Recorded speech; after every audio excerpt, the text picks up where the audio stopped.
आपण आज परीक्षित महाराजांबद्दल विशेष रूपाने चर्चा करूया। परीक्षित महाराज एक महान राजा होते आणि त्यांचा भागवतम मध्ये उल्लेख आहे आणि म्हणून आपण परीक्षित महाराजांबद्दल विशेष रूपाने चर्चा करूया। ज्या वेळेला भगवान आपल्या धामामध्ये निघून गेले त्याच वेळीच कलीचा प्रभाव होत चालला होता आणि भगवान ज्यावेळेला आपल्या धामामध्ये निघून गेले त्याच वेळेला ही गोष्ट ज्या वेळेला पांडवांना कळली त्यावेळेला पांडव अत्यंत दुःखी झाले। इतके दुःखी झाले की त्यांनाही काय करावं असं कळलं नाही आणि म्हणूनच त्यांनी सुद्धा प्रयाण केलं आणि भगवत धामामध्ये जाण्यासाठी जे काय करायला पाहिजे शास्त्रानुसार ते त्यांनी केलं।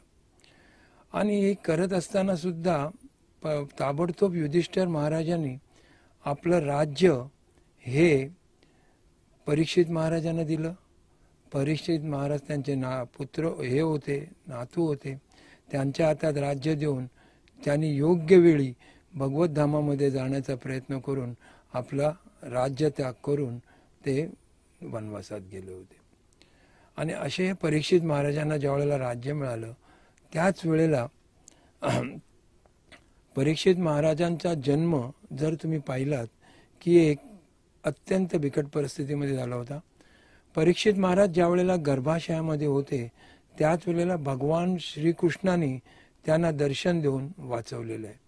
गुरु द्रोणाचार्यांचा पुत्र ज्या वेळेला त्याने ब्रह्मास्त्र सोडलेलं असतं संपूर्ण पांडवांचा नायनाट करण्यासाठी त्याच वेळेला भगवान श्रीकृष्णाने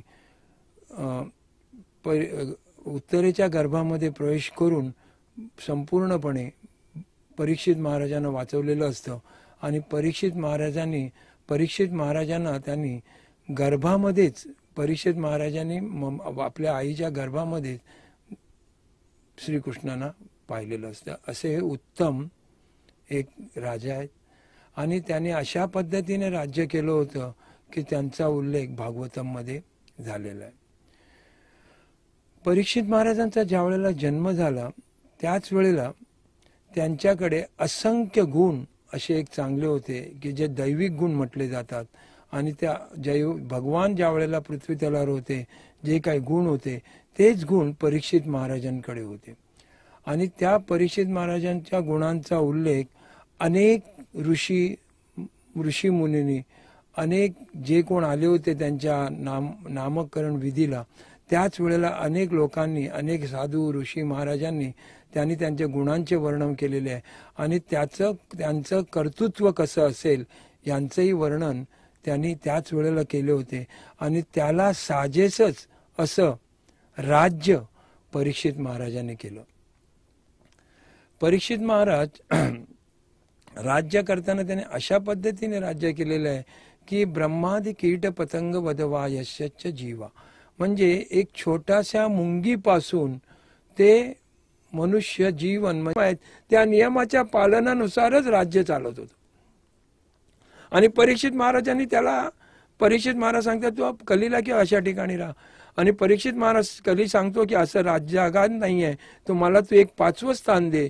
त्यावेळेला तो 5वं स्थान देतात परीक्षित महाराज की तू सोनं ज्यांच्याकडे जास्त असेल किंवा सोनं आहे त्या ठिकाणी तू आपला सहवास करू शकतो।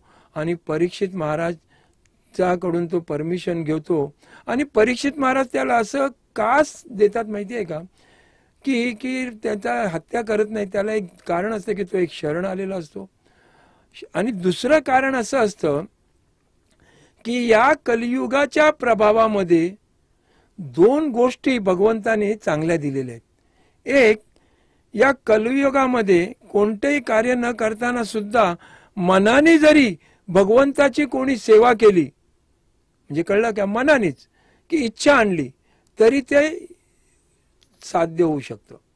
म्हणजे मनामध्ये नुसता आणि या कलियुगामध्ये त्यांना माहिती होतं कलिकाच्या प्रभावामध्ये की माणसांचं मन हे विचलित झालेलं असेल दूषित झालेलं असेल आणि त्या दूषित मनामध्ये चांगले विचार न येता वाईट विचार जरी आले तरी त्याची शिक्षा लोकांना मिळणार नव्हती।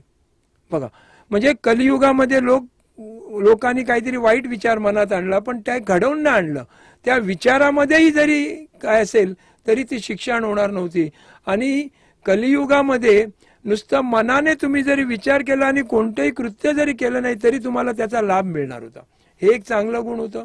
आणि दुसरा एक चांगला गुण होता की कलियुगामध्ये फक्त भगवंताच्या नामसंकीर्तनाने, बरोबर आहे, फक्त भगवंताचं नामसंकीर्तन, त्या नामसंकीर्तनाने सुद्धा तुम्हाला एक मुक्ती प्राप्त होऊ शकत होती आणि तुम्ही भगवत धामामध्ये जाऊ शकत होतात.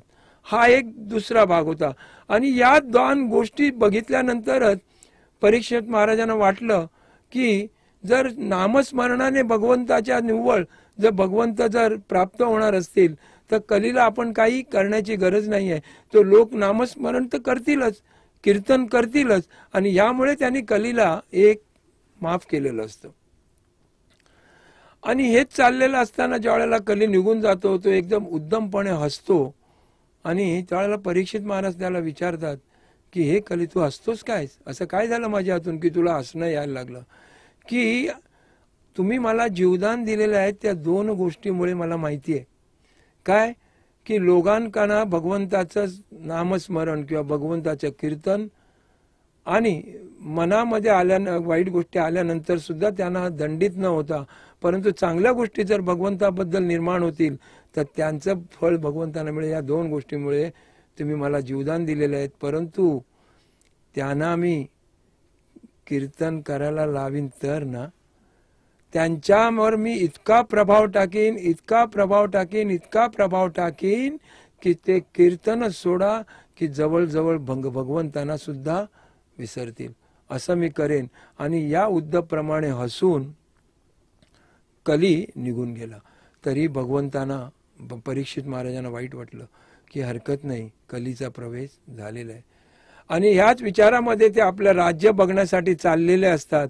राज्य फिरत असताना सुद्धा एक दिवस कसं चाललंय, काय चाललंय, कलीचा प्रभाव आहे, कली किती त्रास देतोय, हे सगळं बघण्यासाठी ते फिरत असताना अचानकपणे ते एका वनामध्ये येतात. आणि वनामध्ये आल्यानंतर ते बघतात त्या वनामध्ये की की प्राणी कसे चालले आहेत, काही सुख्याप्रमाणे सुखी आहेत. हे सगळं बघत असताना त्यांना अत्यंत एक तहान लागते आणि ते अत्यंत एकदम काय म्हणतात त्यांनी ते व्याकुळ होतात तहानीने. आणि तहानीने व्याकुळ झाल्यानंतर ते पाणीच्या शोधामध्ये असतात की त्यांना पाणीच एक असं असते की ते मिळाल्यानंतर त्यांची तहान भागू शकते. आणि त्याला जो आलेला जो हे आहे त्रास आहे की एकदम त्यांना जो त्रास झालेला आहे तो संपूर्णपणे शिवून होऊ शकतो. आणि म्हणून ते पाणी बघत असतात. आणि ते पाणी शोधत शोधत एका ऋषीच्या आश्रमामध्ये जातात. ते एका ऋषीच्या आश्रमामध्ये जातात. आणि आश्रमामध्ये एक ऋषी, श्रमिक ऋषी असतो की श्रमिक ऋषी ते श्रमिक ऋषी असतो की श्रमिक ऋषी एक ध्यानस्थ बसलेला असतो आणि भगवंताच्या सेवेमध्ये तल्लीन असतो. आणि ते जोर जोराने ओरडतात की मी राजा आहे, चक्रवर्ती सम्राट आहे, मला पाणी पाहिजे, मला पाणी द्या, पाणी द्या. परंतु समाधीस्थ श्रमिक ऋषी असल्या कारणाने त्यांच्याकडे तो दुर्लक्ष करतो.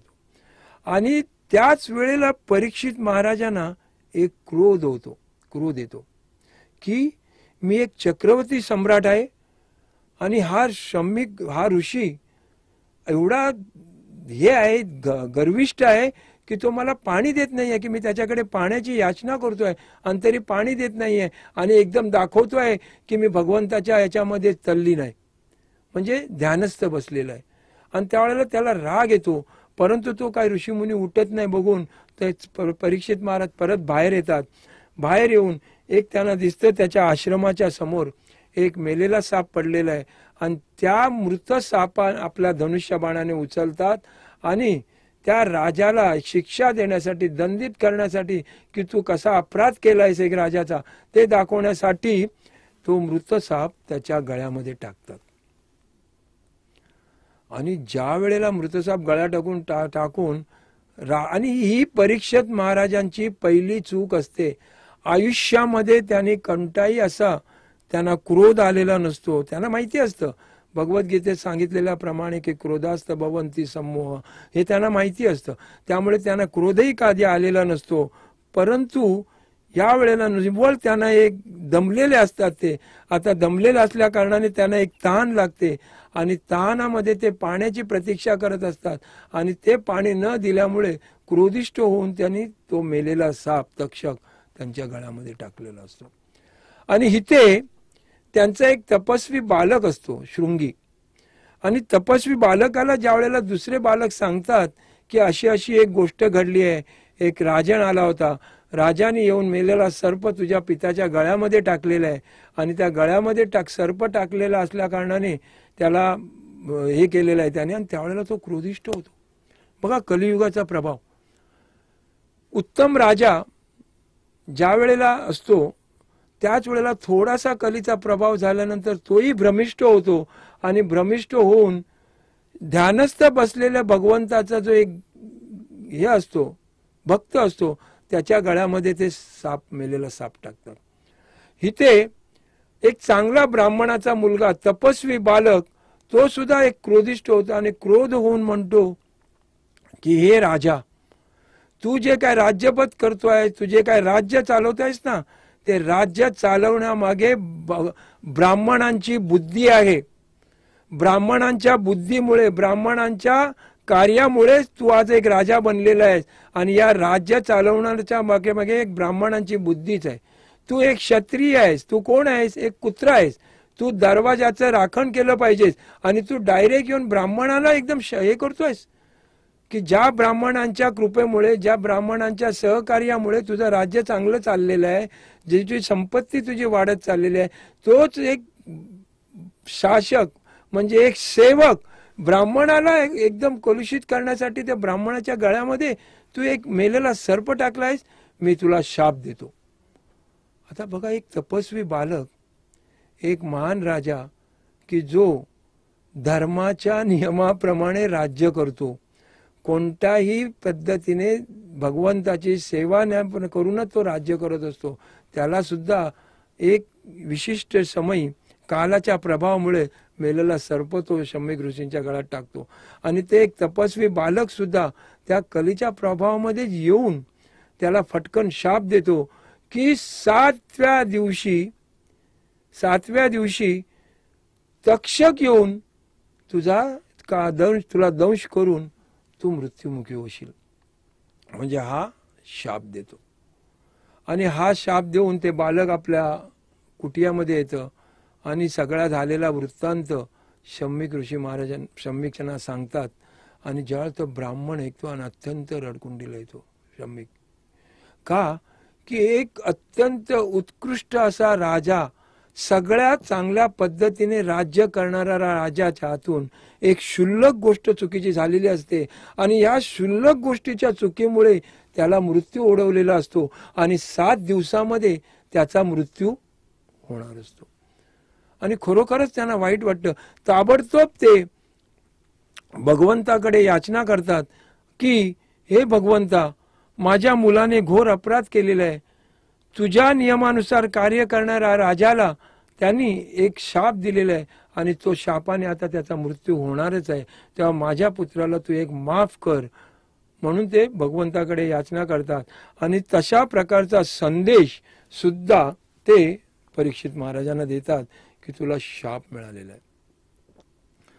आणि ज्या वेळेला परीक्षित महाराज येतात, पहिलं त्यांना जोर तहान लागलेले असते, घरात येतात.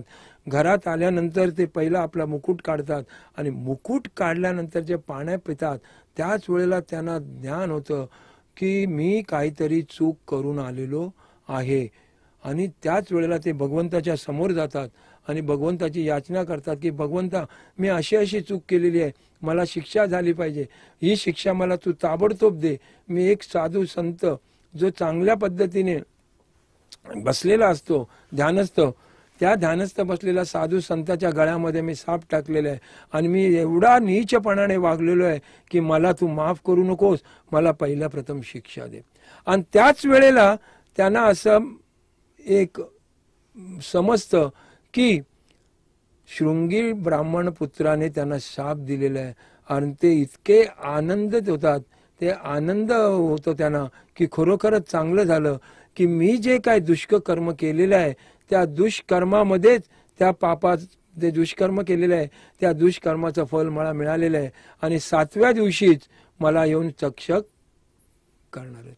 आता त्यांच्याकडे जीवनाच्या अंतिम ध्येय प्राप्त करण्यासाठी 7 दिवस असतात आणि ताबडतोब ते काय करतात, आपलं राज्य, त्यांचा मुलगा जन्मेजय असा त्याला सांगतात उत्कृष्टपणे करायला आणि ते गंगा नदीच्या किनारी जातात आणि गंगा नदीच्या किनारी जाऊन भगवंताची प्रार्थना आणि कीर्तन करायला सुरुवात करतात. आणि हे ज्या वेळेला करतात त्याच वेळेला काय होते, सगळे महान ऋषी मुनींना कळतं की परीक्षित महाराजांना एक शाप मिळालेला आहे. परीक्षित महाराजाचा 7 दिवसाचे हे आहेत आणि त्यामुळे सगळे ऋषी जे कोण त्यांच्या जन्माच्या वेळेला सुद्धा आलेले असतात त्यांनी त्यांचं वर्णन केलेलं असतं, ते सगळे काय ऋषी मुनी त्यावेळेला त्या तटावर येतात, गंगा नदीच्या तटावर येतात.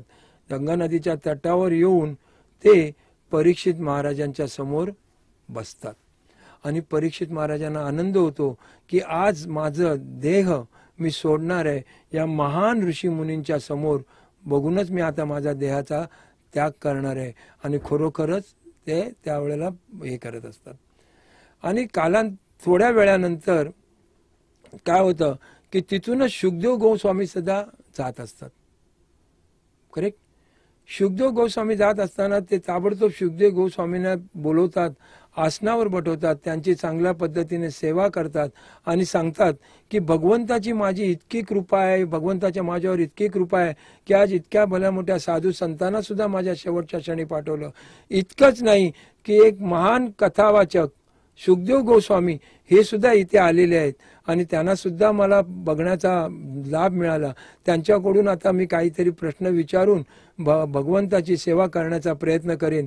आणि म्हणून शुकदेव गोस्वामींना ते एक व्यासासनावर बसवतात आणि शुकदेव गोस्वामी समोर ते पहिला प्रश्न करतात की हे राजा, हे स्वामी, की असा ज्याला मृत्यू जवळ आलेला आहे, एकदम जवळ ठेपलेला आहे, त्यांनी काय केलं पाहिजे, काय करू नये, त्यांनी भगवंताची सेवा कशी केली पाहिजे, काय केलं पाहिजे आणि काही नाही, ह्याचं तुम्ही विस्तृतपणे वर्णन करा की जेणेकरून मी भगवत धामामध्ये जाऊ शकेन.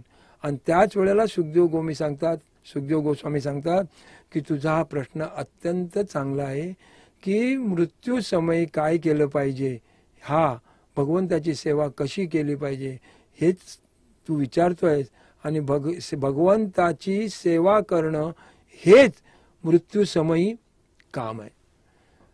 कारण का भगवंतानी 2 श्लोक भगवद्गीते मी दिलेले आहेत. काय, अंतकाले तू माम एवं स्मरणं मुक्त्या कलेवरम या प्रायती समतभाव ना अस्त्री अत संशय. बघा, जो अंतकाले माझं नाव घेतो, माझ्या बद्दल विचार करतो, तो माझ्या धामामध्ये प्रवेश करतो. बघा, म्हणजे अंतकालेमध्ये काय आहे, जर खरोखरच तुम्ही भगवंताचं नामस्मरण केलं की भगवंताच्या लीलांचं जर वर्णन करायला तुमच्या मनामध्ये असेल किंवा तुम्ही भगवंताचं लीलांचं वर्णन ऐकत असाल, त्याच वेळेला तुम्हाला ती प्राप्ती होऊ शकते. तसाच दुसरा एक श्लोक आहे, याम याम अपि स्मरणम भाव त्यजंती अंते कलेवरम ताम ताम इति एकांतेय सदा तद्भाव भावित. म्हणजे ज्या मृत्यू समयी जो काय तुमचा भाव असेल, जे काय तुमच्या मनामध्ये विचार असतील, जे काय तुम्ही मनामध्ये असेल त्याचप्रमाणे तुम्हाला पुनर्जन्म मिळण्याची शक्यता आहे. आणि खरोखरच जर तुम्ही पुनर्जन्माच्या चांगला मिळण्यासाठी किंवा भगवंताच्या धामामध्ये जाण्यासाठी जर तुम्ही चांगल्या पद्धतीने या असंख्य भगवंताच्या लीला ऐकत असाल किंवा भगवंताचं गुणगौरव ऐकत असाल किंवा भगवंताचं चांगल्या प्रमाणे कीर्तन करत असाल तर भगवत धाम हे आपल्याला नक्कीच प्राप्त होणार आहे. आणि हे ज्या वेळेला शुकदेव गोस्वामी सांगतात की हे राजन, भगवंताची कथा ऐकणं, त्यामध्ये तल्लीन होणं आणि ते तल्लीन होत असताना सुद्धा आपला देहाचा त्याग करणं म्हणजेच भगवत प्राप्ती आहे. म्हणजे दुसरा मनामध्ये कोणताही विचार नाही पाहिजे. आज प्रत्येक भक्त काय विचार करतोय की मला मोक्ष पाहिजे, मला मुक्ती पाहिजे, मला भगवत धामामध्ये जायचं आहे.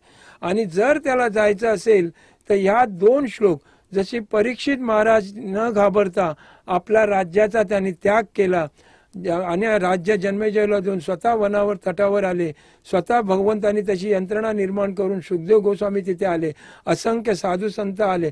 त्या साधू संतांच्या सहवासामध्ये सुखदेव गोस्वामींनी त्यांना असंख्य भगवंताच्या ज्या असंख्य कथा आहेत त्या कथा सांगत असतात.